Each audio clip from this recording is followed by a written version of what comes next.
Bonjour et bienvenue au Rendez-vous Biblio.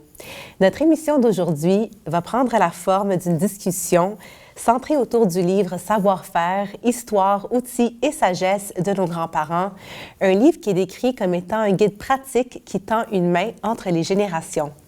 L'autrice, Eugénie Aymon, est une journaliste qui est partie à la rencontre de personnes aînées pour découvrir et compiler leurs connaissances riches en savoir-faire. À travers ces rencontres, 20 portraits ont été rédigés et certains d'entre eux sont parmi nous aujourd'hui. Je nomme Annette Loca, André Godard et Richard Sunnerton. Monsieur Sunnerton étant anglophone, je parlerai en anglais lorsque je m'adresserai à lui. Bonjour tout le monde. Welcome. Bonjour. Bienvenue. Eugénie, on va commencer avec toi. Tu as un profil de journaliste assez incroyable. Tu as un bac en communication, profil télévision de l'UQAM, une maîtrise en gérontologie de l'Université Sherbrooke, 2 médailles d'or au Prix canadien d'excellence en publication numérique, 3 grands prix du journalisme indépendant, 2 nominations au Prix du magazine canadien et tu es récipiendaire d'une bourse du Conseil des arts du Canada pour la création d'une bande dessinée documentaire sur la question de l'habitat pour aînés. Donc, tu es évidemment passionné de ton métier, que tu as d'ailleurs commencé ici même à la Chute. Oui. Est-ce que tu peux nous ramener à tes débuts en tant que journaliste et nous parler de tes premiers projets? Oui. Moi, d'ailleurs, ça me fait vraiment plaisir d'être ici parce que c'est ça, je vois mes collègues Pascal, Sylvain, c'est avec eux que j'ai commencé. Puis quand j'ai commencé, j'avais ce bac en communication-là, télévision, mais j'avais pas d'expérience comme journaliste. D'ailleurs, Pascal, ça le faisait fâcher un peu parce que je faisais pas de montage. À la télévision, en fait, il cherchait quelqu'un. Il n'y avait pas de journaliste à temps plein pour s'occuper de l'émission d'information locale. Donc, on m'avait engagée espérant que je puisse donner un coup de main au montage, ce qui n'a pas été le cas finalement. Mais j'ai passé donc 2 ans et demi, 3 ans ici, vraiment fantastique parce qu'on m'a laissé... on n'avait pas beaucoup de moyens, mais j'avais carte blanche. On pouvait faire ce qu'on voulait, puis la créativité était vraiment bienvenue. Donc, c'est ici, quand je suis arrivée, que moi, j'avais une idée. Je voulais aller habiter dans une résidence privée pour aînés. Ça faisait longtemps que j'y pensais, donc je trouvais que c'était vraiment le terrain parfait pour réaliser ça, pour faire une espèce de télé-réalité. Et donc, Sylvain Côté, qui m'a accompagnée à la réalisation, puis on a fait une série de projets, finalement, comme ça. Ouais. Ce documentaire dont tu viens auquel tu viens de faire référence, d'où t'es venue l'idée d'aller habiter dans une maison de personnes âgées? Bien, ça faisait longtemps que avant d'arriver ici, ça me fascinait, ces lieux-là. Je trouvais que, moi, mes grands-parents étaient décédés. En fait, c'est pas vrai, j'avais une grand-mère qui était décédée, qui avait habité dans ces lieux-là, puis j'avais une autre grand-mère qui était en CHSLD. Mais depuis que j'avais pas tant de contact avec ces lieux-là. Finalement, une fois que ma grand-mère en résidence était décédée, j'y allais plus du tout. Et je voulais, je me disais, pourquoi on n'amènerait pas une caméra à l'intérieur pour pouvoir faire un pont avec le reste de la société? Parce que si on n'a pas de parents ou de grands-parents qui habitent là, bien, qu'on travaille pas là, bien, on met pas les pieds là. C'est vrai. Fait que c'était ça l'idée, en fait. Puis je me disais, on les dépeignait dans les médias de façon tellement péjorative. Puis souvent avec raison, là, il y a quand même certaines choses qu'il fallait faire ressortir. Et moi, je me disais, pourquoi je n'irais pas juste à la rencontre des gens, voir leur quotidien, puis surtout parler de ces vies-là qui sont quand même exceptionnelles de par souvent juste leur longévité. Tu sais. Et c'est là d'ailleurs que tu as fait la connaissance de ton amie Clémence. Oui. Oui. J'ai une petite question pour toi. Est-ce que tu as nommé ta fille après ton amie Clémence? Oui. Elle partage le même nom? Oui. Donc, c'est quelqu'un qui a quand même laissé une empreinte sur ta vie? Oui, Clémence, peut-être qu'il y en a qui écoutent, qui l'ont connue. Clémence Hoff, Clémence Bastien, à la fin de sa vie, elle habitait au Médaillon d'Or, mais elle avait habité à Saint-Michel de Wentworth toute sa vie, en fait. Puis moi, avec Sylvain, on tournait la série en résidence, donc on avait habité là 2 semaines à peu près. Donc, j'avais demandé à Clémence si elle voulait participer. Elle avait peut-être 93 ans dans ce temps-là. Puis elle m'avait dit « Oh non, ça ne m'intéresse pas d'être devant la caméra. » Puis je comprenais très bien. Je n'insistais pas dans ce temps-là quand les gens ne voulaient pas. Mais une fois, on avait vraiment des longues journées de tournage. Puis une fois que le tournage était terminé, moi, j'allais dans sa chambre puis on prenait du Grand Marnier. Puis il y a vraiment une belle amitié qui s'est développée. Puis c'est vraiment resté mon ami. Même quand j'ai terminé, j'ai arrêté de travailler, je suis toujours retournée. Donc, quand puis elle n'avait pas eu d'enfant. Donc, moi, quand j'ai eu mon premier bébé, ma fille, je l'ai appelée Clémence. Est-ce qu'elle l'a su? Oui, oui, je l'ai appelée. J'étais à la ouais. maison de naissance, je l'ai appelée. Puis, oui, ça a été un beau moment. Ouais. OK. Oui. Et à partir de là, comment t'es venue l'idée pour le livre dont on va parler aujourd'hui? Bien, finalement, c'est... moi, je me suis un peu... C'est ça, après cette expérience-là en résidence, je me suis vraiment spécialisée en gérontologie. C'est pour ça que j'ai fait ma maîtrise aussi. Donc, tous mes reportages, mais pas que, tournent toujours un peu autour de la question du vieillissement de la population. Puis ça, c'était une commande à la base, en fait, parce que je travaillais... Un de mes contrats, c'était d'écrire des reportages pour un magazine qui s'appelle B-Side Media, B-Side Magazine. Donc, eux m'avaient approché pour que j'écrive 4 portraits d'aînés qui avaient des savoir-faire. Puis, tu sais, l'idée, c'était pas de trouver des savoir-faire qui étaient nécessairement patrimoniaux, là, entre guillemets, mais c'était vraiment de trouver, d'outiller les gens pour des savoir-faire simples qu'on pouvait appliquer dans notre quotidien, mais des gestes qui se perdent, tu sais, que souvent les gens ont développé au cours de leur vie, puis c'est leur cas à eux qui sont ici. Donc, c'était ça le mandat. Puis moi, après que j'ai fait ce contrat-là pour ce magazine-là, de faire 4 portraits, bien moi, j'ai proposé au magazine d'en faire un livre. Ça avait tellement bien été, puis il y avait une belle réaction, donc on en a fait un livre. Mais là, c'est ça, ça restait une idée, mais c'est le fun, je suis contente de le voir là, parce que des fois, tu sais, j'ai des idées, puis ça se concrétise pas. Mais là, dans ce cas-là, tu sais, le livre est là, il existe, puis il est super beau. Oui, vraiment, très, très beau. Oui.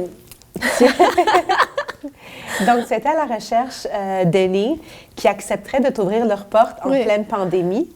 Et là, j'avais pas beaucoup de temps. Et il y avait ces gens-là que j'avais déjà interviewés quand j'étais à la chute. Donc, je les ai tout de suite recontactés. OK. Oui. OK. Tu étais aussi à la recherche d'histoires, de savoir-faire, de gens qui avaient connu une autre époque, de la parité, de la diversité. Comment tu as fait pour atteindre ces objectifs?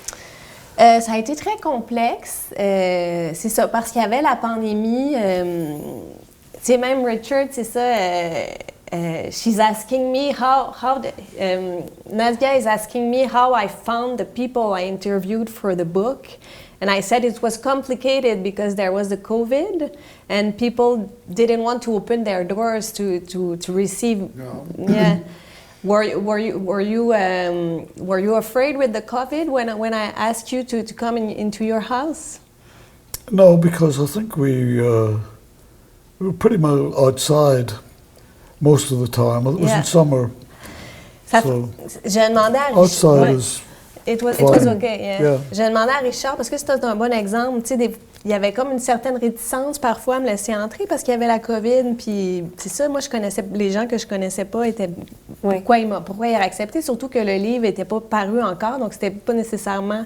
c'était difficile pour eux de s'imaginer à quoi ça allait ressembler, mais Richard me disait, on était dehors, donc c'était correct. Il y avait beaucoup de savoir-faire, surtout l'été, qui se passait dehors. Mais c'est sûr que j'avais une espèce de casse-tête. Tu sais, on voulait couvrir beaucoup de régions. Fait que ça venait un peu...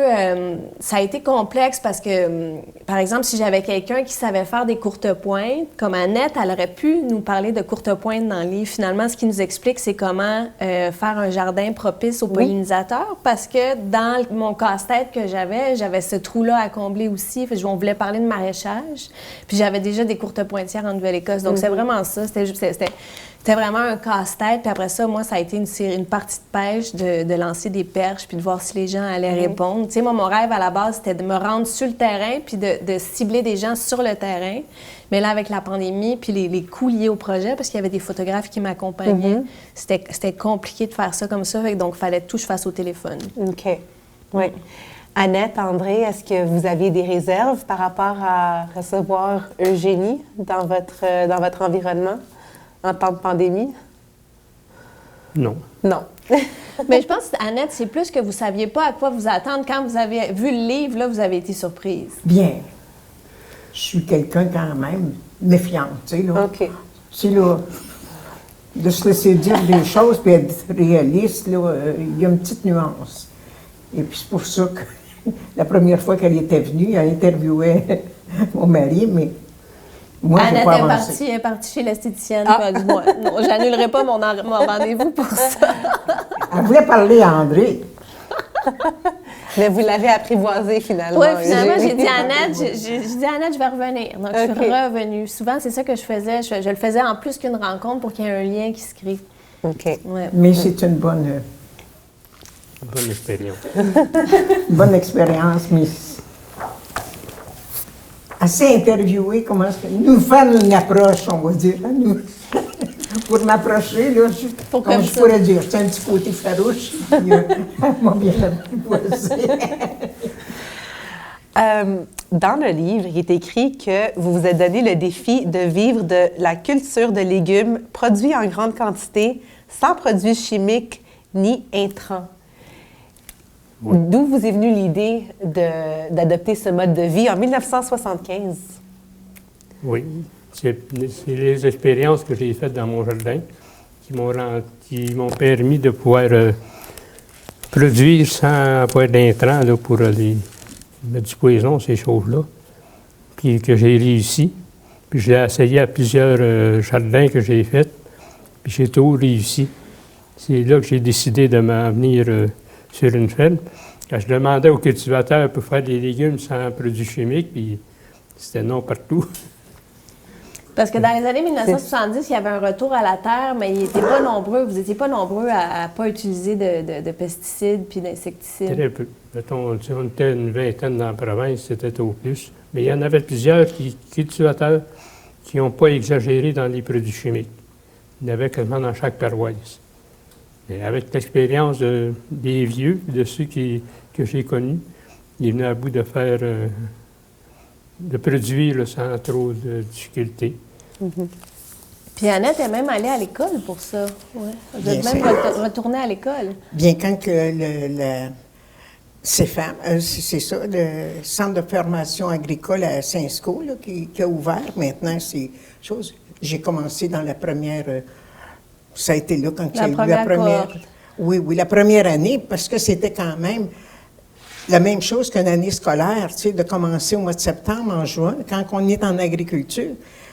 Mais pour aller à l'école, c'est comme l'inverse de la logique.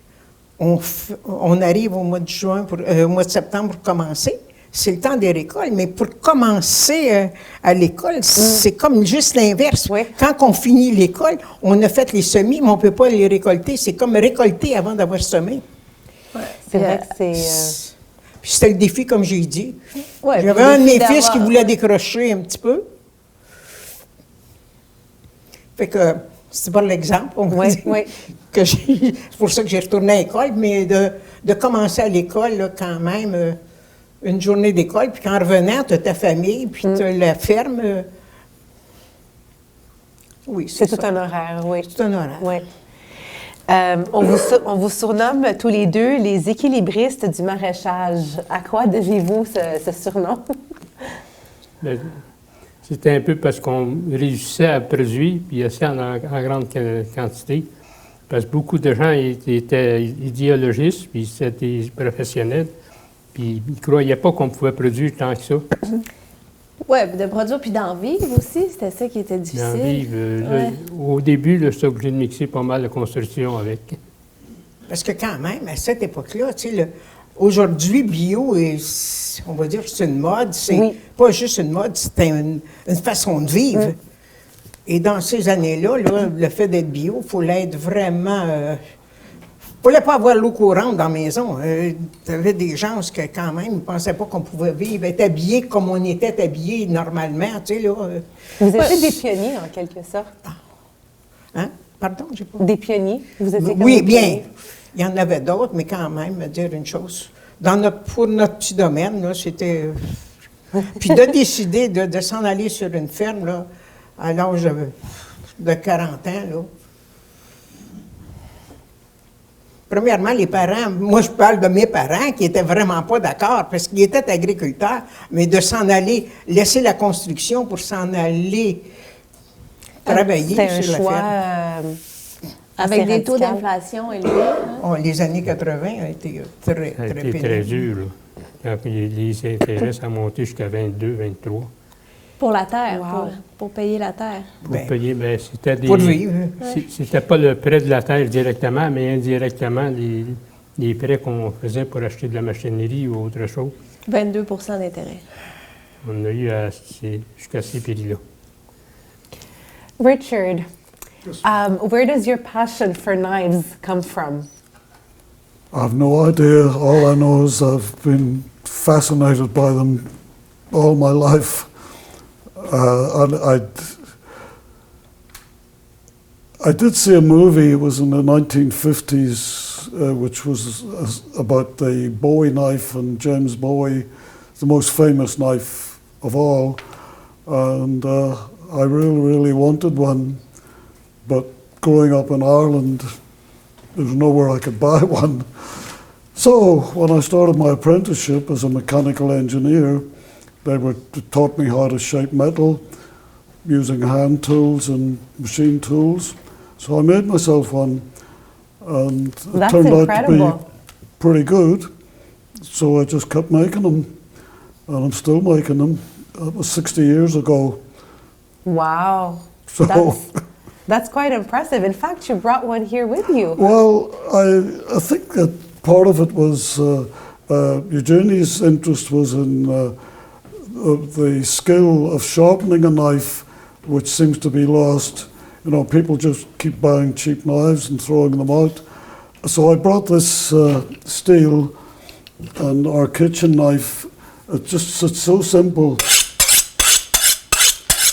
If you ever get a chance to watch a meat cutter or a chef working, you'll never be very far away from this is a steel. Did you make this too? No. It's, no. So that's why I brought. It's easier to show you than try to explain it. Right. But you were telling me there's two ways of making knife. Oh yes. Which one is yours? Well, it's the one that people think about is the bladesmiths. I believe there's a television program where guys just take a piece of metal, take a tool steel, has to be a special steel, heat it up red hot and beat it with a hammer until it roughly resembles a knife blade. I go with the stock removal method, where you get a piece of steel and it's pretty close to the size. So for this knife I would be 2 inches wide, and I bat 36-inch lengths and 1/8 of an inch thick, and grind away everything just on a grinder and a belt sander that isn't knife blade. And that's the other school. So the one that gets all the attention because it's more dramatic. You've got a fire and you've got a guy with a hammer, Yes. and you couldn't make a television series out of somebody grinding a piece of steel. Yeah. So how long did it take you to make this knife? Sorry? How long did it take you to make this knife? It's one of those, I don't sort of get up in the morning and start and work through it till 5 o'clock. It's go and do a little bit, find something else to do, split some wood, whatever, work in the garden. But I would guess that for a blade this size, it would take me about 6 hours to make the blade, and handles are all much the same, so it'll be another 6 hours. Okay. So that's 12, but then you've got to have somebody, my wife looks after this, to tell me when to stop fiddling with it. So anything 12, 15 hours for a big knife like that. Okay. Did you show Eugenie how to make one? Or how to sharpen one? No. No, probably not. It was just when you... But it's a good example because pour le livre, on voulait pas... C'est un bon exemple parce que pour le livre, j'aurais pu lui demander justement comment faire des couteaux, mais ça s'adresse à des gens... ça s'adresse à tout le monde, en fait, mais c'est sûr que c'est compliqué quand même, puis ça prend une forge ou un feu, puis la chaleur, ça prend trop d'éléments pour que le commun des mortels puisse faire ça. Tandis qu'aiguiser un couteau, c'est vrai que comme c'est la disait compétence Richard, à aller chercher. c'est la compétence à aller chercher, puis c'est une compétence qu'on va pas chercher parce qu'on achète tellement cheap qu'on se dit, de toute façon, si mon couteau et la lame est émoussée, je vais juste aller en acheter un autre. Donc voilà, c'est pour ça qu'on a choisi que Richard nous montre comment aiguiser un couteau. Puis là, il a apporté sa queue de rat qu'on appelle, mais il nous a expliqué aussi comment l'aiguiser avec la pierre ponce, puis la pierre à huile. J'ai une question en fait pour vous quatre. Dans une société qui dépend de plus en plus des machines, avez-vous l'impression qu'on perd un peu notre sens de l'autonomie en ce qui concerne les compétences de base? And I'm gonna translate it in English for you, Richard. I asked everybody if they feel as though, since we are living in a society that is increasingly reliant on machines, do you feel like we're losing our sense of autonomy when it comes to basic life skills? Yes, when, somehow I feel that cell phones, computers are taking over our lives, and I just think it's important, and Eugenie has done it, to show that there are other skills, and we shouldn't forget them. I think that's very important.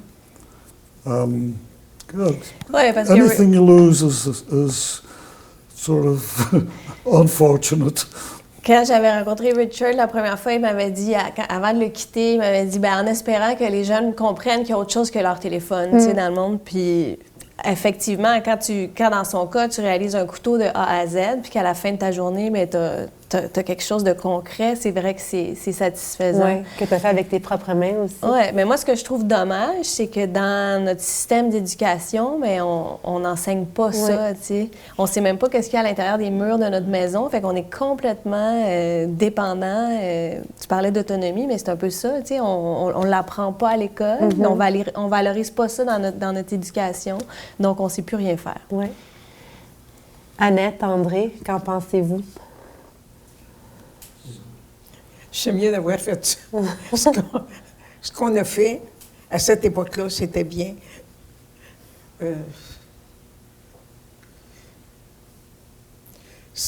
Je trouve qu'un jeune, là, commencer comme aujourd'hui, comme chose, je vois pas que c'est très, très difficile. Très, très difficile. Vous encourageriez pas vos petits-enfants à faire ça? Bien, parce que quand même, je regarde, notre fils a acheté la ferme, tout ça. Mais de vivre de même misère, ils se rappellent, eux autres, comme on va dire, la difficulté, la misère qu'on a eue. Quand on peut... Est-ce que c'était une misère en quelque sorte parce qu'il n'y avait pas beaucoup d'intérêt pour les aliments bio? C'était très, très peu. OK. J'allais livrer à Québec avec une chevette. OK. Pour vous dire la quantité que j'avais, c'était pas un semi-trailer. Mais aujourd'hui, il y a une plus grande demande pour ces aliments-là? Oui, il y a beaucoup plus de demandes, puis ensuite, il y a une compétition féroce. Oui.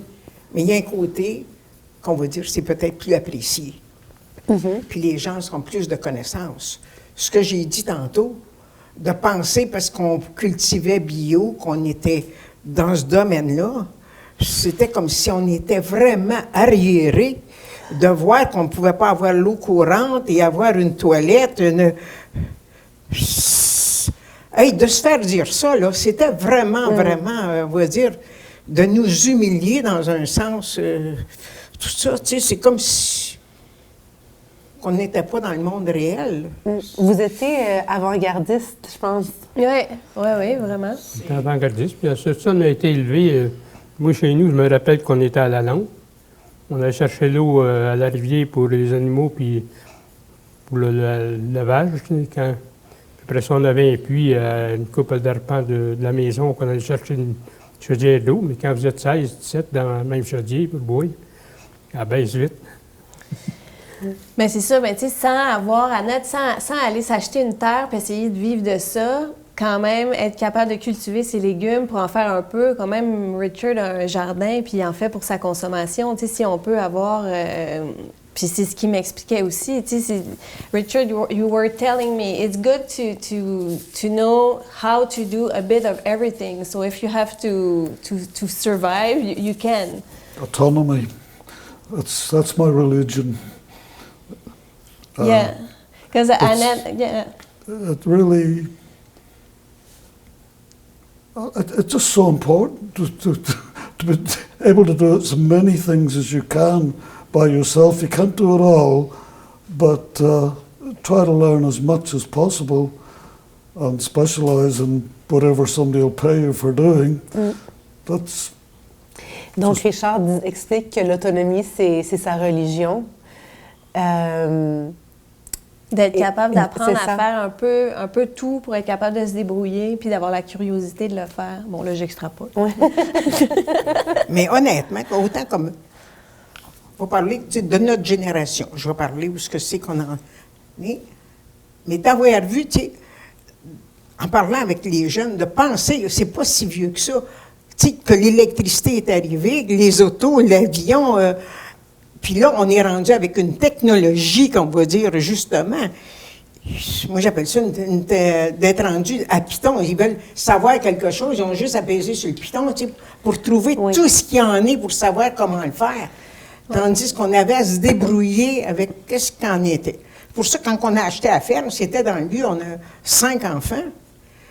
Mais sur une ferme, l'enfant, on va dire, il y a de l'espace pour jouer. En tout cas, il est capable de se débrouiller, à faire du talent qu'il développe, tout ça. Tandis que dans l'urbain, là, il reste que... Je ne peux pas faire autrement que... Ils sont limités. André m'expliquait qu'il est capable de prendre parce que le savoir-faire qu'il nous montre dans le livre, c'est comment rendre un jardin propice aux pollinisateurs. Puis lui, il est capable de prendre un nid d'abeilles ou un nid de... pas juste d'abeilles, de guêpes, De thon. puis de thon, puis de le prendre, puis de le déplacer pour l'amener vers dans un autre champ où il y a besoin de pollinisation. Oui. Fait qu'il prend ça avec ses mains. Vous dites même Puis qu'il il ne faut pas avoir de stress en faisant ça. Aucun. Mais Il faut être en transe, comme on dit. Tu travailles là, comme si tu travaillerais de l'eau. Mais il y a le moment de la journée, excuse, là, mais c'est de choisir le moment de la journée aussi pour, hein? Pas pendant que les autres, les guêpes, travaillent, sont sur le chiffre de travail, tu sais, là, ils ont un chiffre de travail, l'insecte... Puis ils ont deux armées pour les défendre. Oui. Parce qu'il y en a qui attaquent, puis d'autres qui chorissent. Est-ce que ça vous est déjà arrivé de vous faire attaquer par des guêpes ou des abeilles? Les premiers, quand j'étais jeune, chez nous, mon père il produisait des fraises, des framboises. En 1946, il était le plus gros producteur du Québec en fraises et framboises. Puis quand il y avait un nid dans les framboisiers, le monde ne voulait pas aller là. Fait que moi, j'allais puis je détruisais le nid tranquillement. Mais quand t'en as un qui te passe sous les yeux, là, qui te tourne autour des oreilles, il ne faut pas qu'il y ait de frissons. Annette, vous parlez de débrouillardise tantôt, puis dans le livre, on apprend aussi que vous avez appris beaucoup de choses à travers l'essai et l'erreur. Donnez-nous un exemple. Ben, on va vous mettre un exemple qui est présent, là. Oui, j'ai du talent pour coudre, OK? Tout ça. Puis de me débrouiller dans un paquet d'affaires. Changer une fermeture éclair ou bien donc réparer une fermeture éclair. Mon exemple est juste changer ce qu'on... Moi, j'appelle le runner, là, tout ça. Mais tu sais, combien de vêtements sont jetés par rapport que c'est juste le runner qui est brisé? Oui. Mais c'est tellement simple. Les gens jettent le manteau, mais de garder la vieille fermeture éclair parce que le manteau est plus bon, mais tu finis par ramasser bien des affaires. Oui. Mais tout est utile. Puis c'est d'une simplicité. Ça demande juste de la patience et de débrouillardise pour un... Richard, did you learn anything through trial and error? just about everything. Right. Yes. You didn't have YouTube videos at the time showing you No, how to do things. it was pretty well. There's all sorts of videos and books now, but when I started, you pretty well had to come up with your own way of doing it. And when I read, there's several knife magazines, I read the articles, and I realize there's a whole bunch of us all coming up with the same ideas at the same time. Yeah. And so eventually, you get a style that's your own and works for you. You can do this at any level. You can do it with a file and a hacksaw, or you can have a huge workshop with lathes and milling machines and belt sanders and grinders. So you pick the level that you want to work at and just get on with it. Yeah. Hope somebody will come along and buy your knives. Est-ce que tu t'es sentie inspirée, Eugénie, à retourner à un mode de vie plus simple après toutes ces rencontres? Peut-être pas un mode de vie plus simple, mais est-ce que tu as été inspirée à... je ne veux pas dire que tu as déjà perdu ton autonomie, mais est-ce que de juste retrouver ce sens de « je suis capable de me débrouiller ». Oui, c'est sûr que moi, j'habite à la campagne depuis une dizaine d'années, puis côté maraîcher, j'étais déjà dans ces réflexions-là, les potagers et tout, mais c'est sûr que moi, je me suis tellement fait dire, mon père était pas manuel, puis je me suis tellement fait... Puis il disait tout le temps, je suis pas manuel, tu sais, comme si c'était une fatalité. Ah. Puis moi, depuis plusieurs années, je me disais, mais moi, je suis pas manuel, tu sais. Alors que c'est juste une excuse pour pas apprendre, finalement. Puis on peut quand même... C'est sûr qu'il y en a qui sont plus... qui vont l'avoir... Bon, tu vois, encore, je dis l'avoir, mais c'est pas de l'avoir, c'est juste d'apprendre, puis d'être patient, puis d'essayer, tu sais. Mais là, c'est sûr que moi, chez moi, à la maison, c'est pas moi qui s'occupe de ça, puis je suis pas fière de ça. Mais effectivement, après ces rencontres-là, je me suis dit, là, j'ai 3 jeunes enfants, puis c'est plus complexe, mais c'est un de mes objectifs d'être capable de faire les réparations chez moi, tu sais, pourquoi pas. Mais c'est sûr que eux, ce qu'ils m'ont enseigné, au-delà des savoir-faire, c'est toutes ces vies-là incroyables qu'ils ont eues. Puis c'est ça, tu sais, c'est 20 portraits, c'est 20 vies de monde ordinaire. Puis ils nous racontent un peu toutes leurs épreuves ou les moments importants de leur vie. Puis c'est à plein de niveaux, pas juste au niveau des savoir-faire, mais de la relation de couple, tu sais, plein de moments où on a des questionnements, on a des réflexions. Puis de voir des gens qui sont passés avant nous, mais ça relativise bien les choses. Oui, en effet. Vous êtes mariés depuis 61 ans, si je ne me trompe pas? Bien, oui, c'est ça. Oui. Bientôt 63. Bientôt. Est-ce que vous avez des conseils de mariage pour les gens qui nous écoutent? Oh, wow. Beaucoup d'amour et de patience. Oui. Puis pour Annette, c'est chacun ses affaires, financièrement. Hein? Chacun ses comptes, oui. Moi, oui, mettons, on va dire, je me suis impliquée beaucoup pour les femmes. Parce que même en étant en agriculture, je me suis impliquée des femmes en agriculture et tout ça. Parce que quand même, la femme doit prendre sa place, mais quand même, d'être autonome, d'être... Parce que les femmes... On pense que c'est acquis, mais c'est tellement fragile. Hey, c'est pour ça que c'est là, en jasant, on va dire tout ça, là, de voir que j'ai quand même, on va dire, mais il faut prendre notre place quand même dans n'importe quoi, puis, mais de mettre ça clair, c'est pas une cachette, c'est ça. Tu mets ça clair. Mais c'est parce que c'est ça, dans le milieu agricole, il y a tellement de femmes à une certaine époque, puis encore aujourd'hui, qui se sont retrouvées devant rien. Tu sais, une fois qu'ils ont tout donné, qui ont eu les enfants, qui s'occupaient de la ferme, qui participaient aux tâches, puis qu'une fois qu'il y avait séparation, bien, il y avait rien finalement. Tu sais. Fait qu'Annette fait partie de ces femmes qui ont aidé à cette lutte-là. Le patrimoine familial vient des femmes en agriculture. Puis les garderies en milieu agricole viennent des femmes en agriculture. Parce que nous autres, on ne l'a pas eu, mais on aurait aimé ça, des fois, qu'on va dire, tu sais, de quelques heures, là, pour... Prendre un peu de répit, oui. Ben oui, d'attendre moment. Mais tu sais, aujourd'hui, la garderie, c'est pratiquement, pour la jeune génération, de penser comme ça. Je regarde mon petit-fils, tu sais, qui dit... Oh, il dit, c'est quand je pense, il dit, tu sais, d'avoir les enfants, là, tout le temps, comment est-ce que tu en as un ou deux, mais il ne sait pas jouer tout seul, il est tellement accoutumé d'être... Je ne sais pas comment définir ma phrase, là, mais c'est ça que... Mais pour les femmes, de prendre notre place, c'est... Parce qu'une femme, quand même, on parle en agriculture, quand même, elle va au champ, elle travaille, elle arrive pour le repas, on va dire, si tu veux, à 11h30, Quand elle ressort pour aller continuer pareil, la vaisselle est faite, toute chose, puis là, ben, tu t'en vas. Faut que tu fasses ça, là, toi. Ils sont même pas aperçus que tu t'as mangé.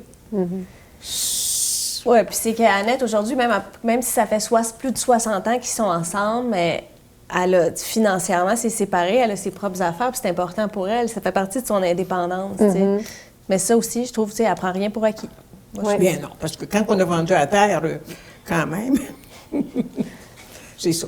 Oui, là, quand on a eu passer le contrat, ben, j'ai dit, la moitié est à moi, on va dire tout ça. Et bien oui, ça fait toute partie de ça. Non, ma part est à moi, puis... Oui. Oui, puis c'est important de savoir parler d'argent. Ouais. Retournons au contenu du livre.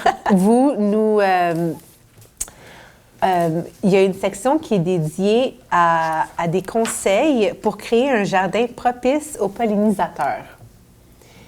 Est-ce que vous pouvez nous donner un court résumé de ce qu'il faut? C'est elle qui s'occupe de ça.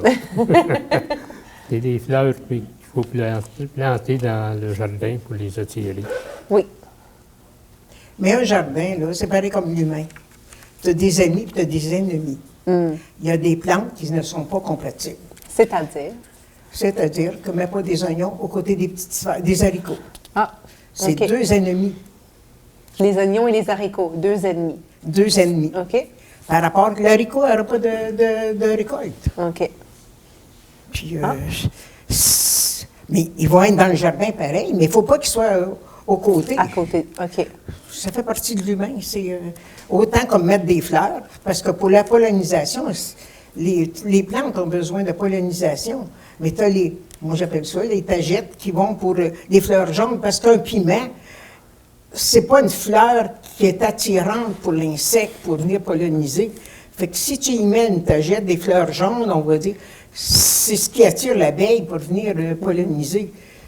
C'est des affaires qu'on apprend. Si j'ai retourné aux études dans ce domaine-là, c'est toutes des choses que j'ai appris pour un paquet de détails que... Est-ce qu'il y a certaines croyances populaires au sujet de la culture qui sont fausses? Par exemple, moi, j'ai été surprise d'apprendre qu'il fallait laisser les pissenlits pousser. Parce que j'ai toujours entendu qu'il fallait les arracher pour garder son jardin propre.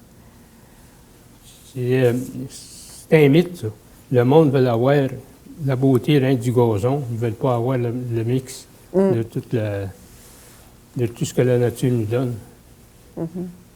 Puis, il y a bien des choses qu'on a désappris, que nos ancêtres savaient. Comme moi, je me sers de la cendre pour les oignons s'ils sont malades, ou les poireaux, ou même s'il y a trop de pourriture dans le champ, on va mettre de la cendre, puis on va vaincre la pourriture. Puis même dans les patates, dans les betteraves, dans les carottes aussi, dans les oignons.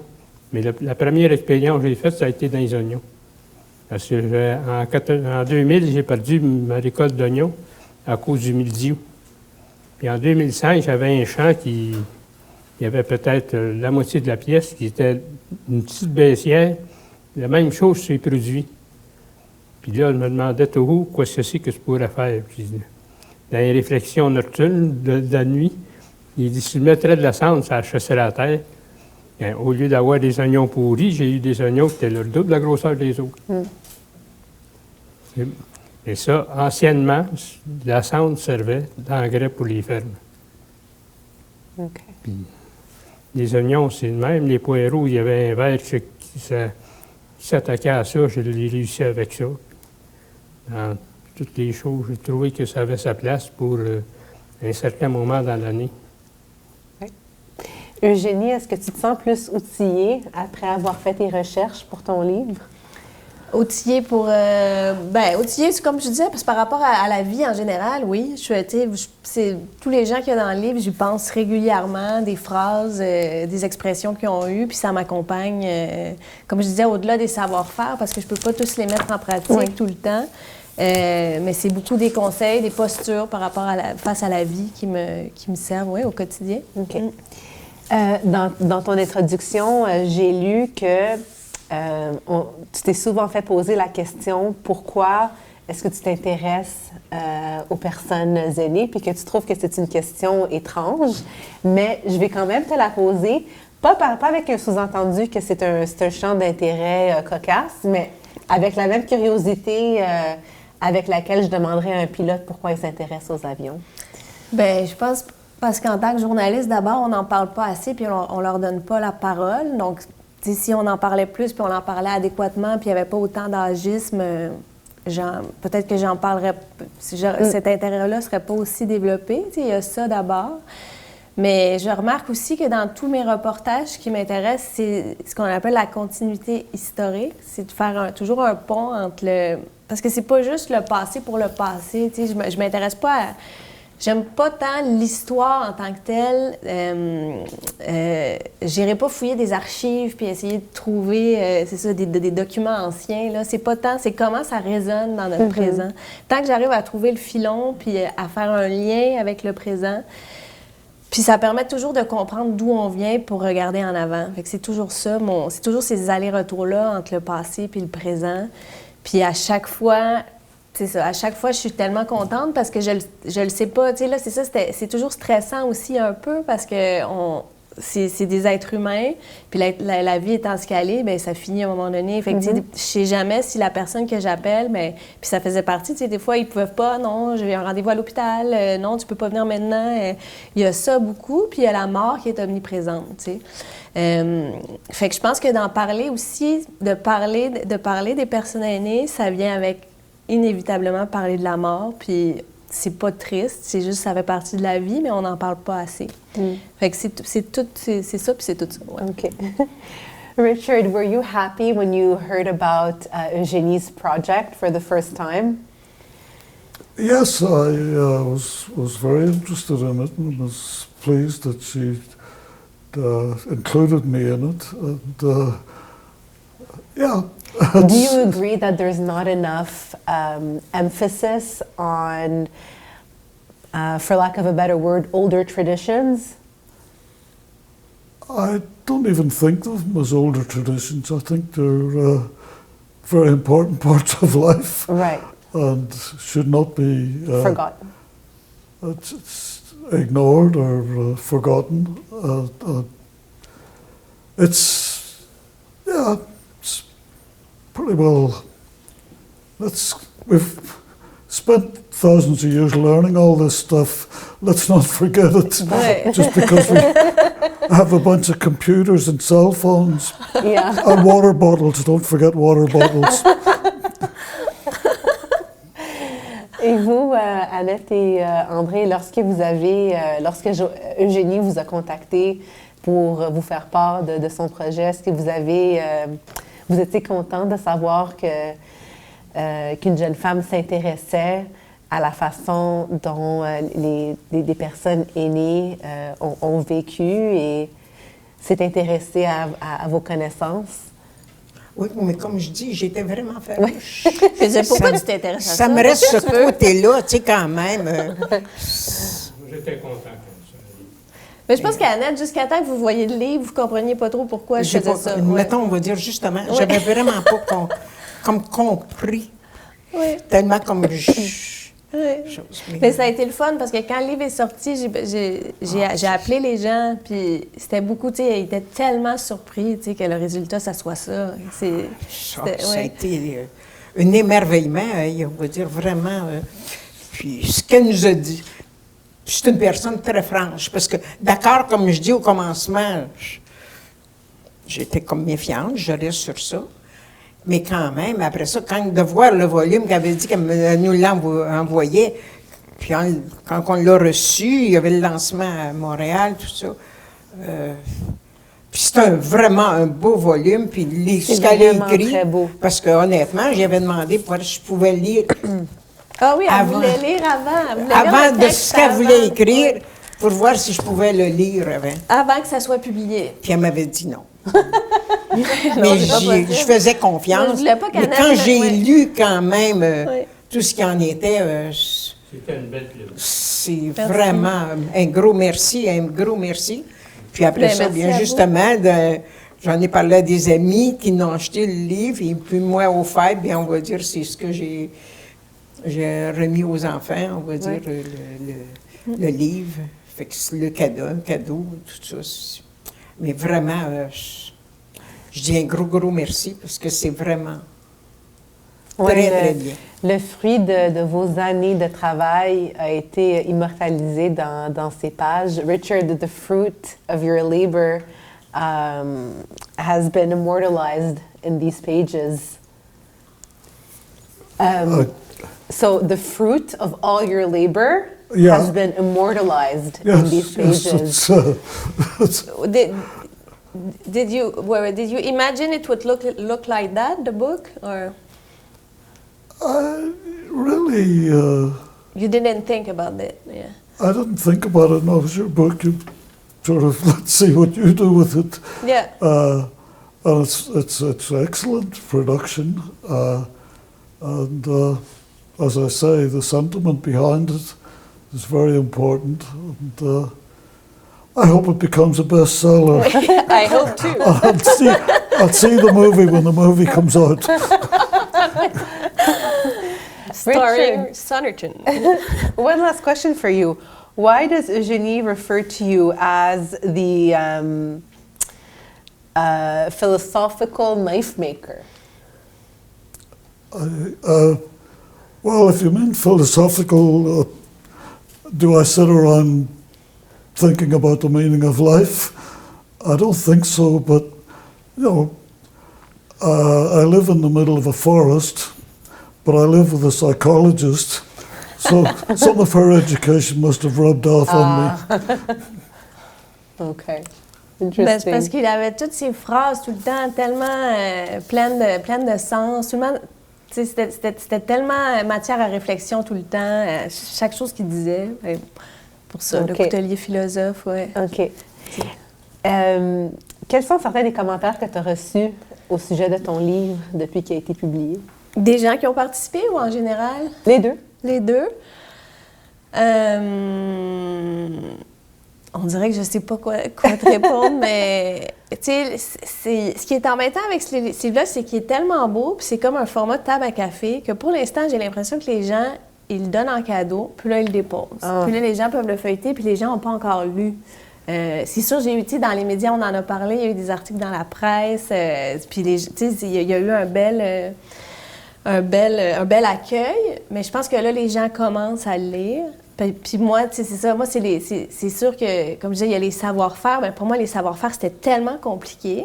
Parce que ça a l'air, là, c'est ça, on en parle à Annette, puis on demande, puis un jardin propice aux pollinisateurs, comment ça fonctionne. Mais pour eux, tu sais, tout notre travail, ça a été de mettre ça en étapes. Comment on aiguise un couteau. Ah, bien, il y a certaines étapes. Richard l'a fait tantôt, là, ça a pris 5 secondes. Ouais. Moi, il fallait que je détaille ça en étapes. Ça a été hyper compliqué parce que pour eux, c'est des gestes quotidiens qu'ils font. Fait qu'il y a ça d'une part, puis c'est comme ça que le livre se vend. Tu sais, on appelle ça savoir-faire, mais pour eux, c'est pas ça. C'est juste des gestes qu'ils font dans leur quotidien. Mais c'est sûr que moi, tous ces textes-là, je suis vraiment fière, tu sais. Fait que comment c'est reçu présentement? C'est sûr que oui, j'ai des bons commentaires, mais je pense que le livre commence, il est sorti en octobre, puis là, on est fin janvier. Il y en a qui l'ont reçu pendant les fêtes. Donc là, il commence à se promener de maison en maison. Puis c'est ça, j'espère juste que leur vie puis ce qu'ils ont fait, ça va se promener dans les cœurs de chacun. Ouais. On l'espère aussi. C'est vraiment un très bel ouvrage. Et puis, comme vous l'avez tous dit, c'est un livre qui est beau à regarder aussi. Tu as dit que tu avais des photographes. Oui, ben oui, on va les nommer. Oui, Alma Kismic, Catherine Bernier, ces deux photographes de Québec qui m'ont accompagnée sur le terrain. Je ris parce que c'est toujours des aventures, là.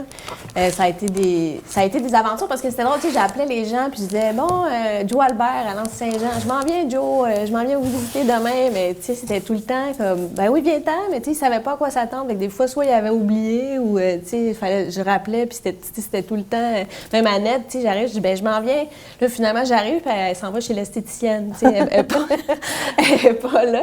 Fait que c'était vraiment... Il n'y avait rien de fixe, puis c'est ça qui était beau. Je peux pas écrire un courriel puis dire « je vous donne rendez-vous ». Tout se fait au téléphone, de vive voix, puis je me déplace.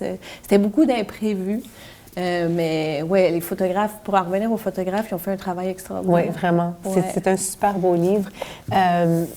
Pour les gens qui aimeraient se le procurer. Disponible partout au Québec, dans toutes les librairies. Parfait. Ouais. Eugénie, Richard, Annette, André, merci beaucoup d'avoir été avec nous. Thank you for being with us tonight. Vraiment, c'est un livre hyper enrichissant et dû en grande partie à cause de vos connaissances. Donc, merci pour votre participation. Puis Eugénie, merci d'avoir produit un si beau projet. Merci de l'invitation. Merci à vous d'avoir été avec nous et à la prochaine.